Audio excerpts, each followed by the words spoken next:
Good evening everyone, Ads here from Unity Trading Group. Welcome to the Wednesday night session. Good to have you all on the update. Of course, before I start, if you're new here, give us a like, hit the subscribe button if you can, and of course tick the little bell. If you're interested in what we do here at UTG, you can join all of our Discords and Facebooks, everything like that below in the description. So good to have you all there as well. And we've got a lot of content on the way. Right now on the chart, I've got BTC. I've got our new custom indicator called Gravy Train. The announcement for that on the release date will be coming very soon, and we'll be releasing a whole bunch of video content in relation to that. But I want to give you guys a little bit of a snippet on how we can use BTC to, or how we can use Gravy Train to track BTC in this instance. So we're looking at this level of demand down here. We've been respected once, we've been broken once, and that's the critical level. And of course, as by yesterday's title in the video thumbnail, of course you can only bend a stick so far until it breaks. And that's what we're seeing here with demand. So what I've been seeing recently with this level as well, of course, we're looking at a symmetrical descending triangle, not symmetrical, descending triangle for BTC, moving down towards that level of demand. And generally speaking, and I'm saying generally speaking, these sort of formations do break to the downside. So we are expecting a more than likely chance this will break to the downside. So remember, it is more than likely, not financial advice at all. However, we're looking for a more than likely chance this will break to the downside. Our next relevant level, of course, being the 78.6 Fibonacci, and of course our 88.6. And then we've got our level of demand right there at the 27K mark. But Gravy Train, going back on this, just giving you a small snippet, Gravy Train, how we could use this. We got our level of supply up the top here. Of course, we are looking at the trend line, the supply, and to further validate this, we've got the cloud on Gravy Train, giving us that rejection pretty much perfectly, and our sell signal just after that for the that level of supply, which is at 34,550. So a good result from Gravy Train. Keep an eye out for that in the Discord. But we'll be looking at this level of demand to more than likely break to the downside. That would be a break and close above that, below, that 30K mark. And I'd be looking for those 78, 88 Fibonacci levels to be the next ones to be tested. We are moving to the right-hand side currently. We could still break to the upside. It is a possibility. This is Bitcoin. This is cryptocurrency. However, like I said, we are more than likely going to break down. So we'll see over the next little bit. I'll be very interested to track this. And I am personally well positioned in cash. And of course, a lot of my scaled down, a lot of my old positions as well, to really protect myself from this further move to the downside. And of course, if we do move to the upside, then we look for opportunities, of course, that present themselves when we do. If we are to move towards that 40K level again, and I'll move this out the way, sorry. If we are to move that to that 40K level again, there is some dominoes that need to fall. Of course, we've got two levels of supply, although very short term, sitting there around 37 and 34 to 35. And those dominoes need to fall in the way of price action closing above those levels before we see any confirmation of that 40K. Always wait for confirmation. It is a good thing to practice and to uphold in your trading plan. And if you struggle with entries and stuff like that, it's always good to see if these levels will hold before jumping on and possibly jumping on maybe a pullback. Everything has a pullback. Everything has a pullback. If we're looking at BTC, you can see as we move up, we move down. We move up, we move down. So there's always an action, and there's always a rebound towards the downside to really cool off and give us opportunities. So if you're struggling to get opportunities on a higher time frame, maybe scale it down to maybe a 1 hour time frame if you're primarily looking at a 4 hour. But it's all different, it all changes, and just make sure you're sticking to your trade plan. If we go up, if we go down, make sure you have a plan for those two events to occur. I'm definitely scaling in, of course, as we have been talking about DCA trading for the higher cap stuff, of course.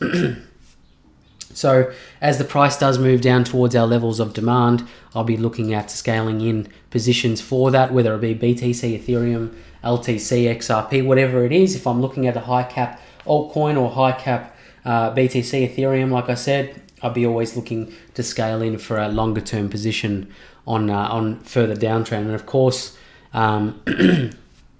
excuse me, with BTC, we take into account all of our factors. We've been taking into account the supplies, the trend lines, of course, gravy train, and that 50 RSI has been rejected as well on that 50. So it's always good to see if we're going to favor a move to the downside, we are trending below the 50 RSI, because that's what happens usually when we're in an opposite end of the spectrum. And what I mean by that is when we're quite bullish, like this movement here, we trended above the 50 RSI, and we use the 50 RSI as our level of support. And if we're going to start trending to the downside, we want to be rejected on the 50 and stay under that point for more selling pressure to come into the market. So always good to have the 50 RSI on the chart. Next one I have a look at is Ethereum. So a fantastic result from our previous sessions. I'll get rid of this now. As we did see, it did come to fruition. We did have that movement towards the downside to the 38 and our level of demand. And of course, the movement towards the upside, which was at about roughly 1380, 1385. And that was a fantastic result because that's what we were saying would happen before a decision was made. So we're looking for some further downwards cycle for Ethereum as well. And we are looking for that 38 to break down or hold for us. We need to wait and see. Like I said earlier, wait for some confirmation. It's always a good thing. And the last one I have a look at this evening is the DXY. It's a regulated market. This is not financial advice, just ideas and opinions of UTG. So actually, I'll have a look at one other thing after the DXY, but the DXY has been quite stagnated towards the right-hand side. I did mention to Reese in the Discord last night, I believe it was, I wasn't confident in calling a direction for the US dollar currency index, and that still remains true because we are just fluffing around in between these Fibonacci levels. So Fibs is a fantastic tool. If you haven't used it already, I'm sure all of us have. But we are waiting for any sort of confirmation on breaks to the upside. So we did have that rejection off the 38, but it could be a change in direction, but we need some more confirmation based on that. So what we were looking for is a high based on the previous high that we made here. And unfortunately, we are still in a downtrend unless we can break this level. So that's the key level that I'm looking towards. If we don't, over the next course of the next couple of days into the weekend, I'll be waiting for this demand to be tested once more. But that's really it for the DXY. One other thing I've been looking at, it's been on everyone's radar today, is GME. GameStop Corporation was mentioned by, I don't know the full story, so I'm not going to extrapolate, I'm not going to guess, but I believe it was mentioned by Elon Musk in some sort of tweet in some fashion. But what I was really having a look at today while I was at work, actually, while I had a bit of time up my sleeve, is Gravy Train. Gravy Train calling the shots on this like no other. And of course, if we're looking at the break of the cloud, up from the price action there, if we're getting in on the break, we're getting in at 31, carrying it all the way up for 400% up to 146. If we're getting it on the long, we're not far away at $40, carrying it all the way, continuing our trade all the way to the stop, which was about 97, or if you're holding still, if you've got balls of steel, we're looking at 147. I'm not saying we've called a 400% move, but if we're calling the stop, of course, if we're closing on the opening of the next candle, we're looking at 200% on GME. And of course, if you're, like I said, if you're a rock star, if you've got balls of steel, you're looking at a 500% gain from the entry. Or if we're looking at the more modest entry, you're looking at 200%. So not a bad thing. Just something that I was looking at today at work with Gravy Train. So not a whole lot to look at there so far, but I'm sure a lot of you will have a play with GT in the future. And it's just a testament that it can do stuff like this, and it can roll on a smaller time frame as well. You know, even a 30-minute time frame where you've got multiple entries or multiple signals to really give you that entry into the asset you're trading. And this works on stock, it works on crypto, it works on forex, everything. So again, thank you to the guys who participated in the beta. they saw it firsthand how good it was and where it was able to be used. So I look forward to everybody using it as well. If you've made it this far in the video, thanks for watching. Of course, give us a like, hit the subscribe button if you can. You can find all of our links down below in the description.